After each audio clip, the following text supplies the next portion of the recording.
அப்புறம் தான் காய்ஃபோட உண்மையான குணம் என்னன்னு தெரிஞ்சது. அவன் ஷாவ்லின் டெம்பிளுக்கு ஒரு எச்சரிக்கை விடுத்தான்.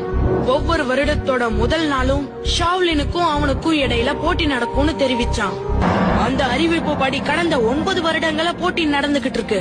ஒவ்வொரு தடவையும் எங்க வீரர்கள் தோத்துக்கிட்டு தான் இருக்காங்க. சைனாவுல இருக்கிற எல்லா வீரர்களுக்கும் பயிற்சி கொடுத்து பாத்துட்டோம்.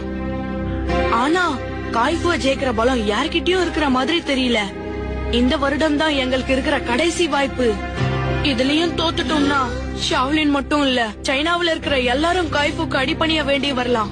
ரொம்ப இக்கட்டான சூழ்நிலையா இருக்கு. இதுல நான் என்ன உதவி செய்யணும்? ஷாவ்லின் ரக்ஷகன் இந்தியாவுல இருக்கிறதா தெரிஞ்சது. இது இல்லாம பல அறிவிப்புகள் படியும் பீம் தான் அந்த ரக்ஷகன்னு தெரிஞ்சுக்கிட்டேன். பீம ஷாவ்லின் டெம்பிளுக்கு கூட்டிட்டு எனக்கு உங்களோட அனுமதி தேவை அரசே. ஆனா காய்ஃபோட மோதிர அளவுக்கு பீம் கிட்ட திறமை கிடையாது. அவன் சின்ன பையன்.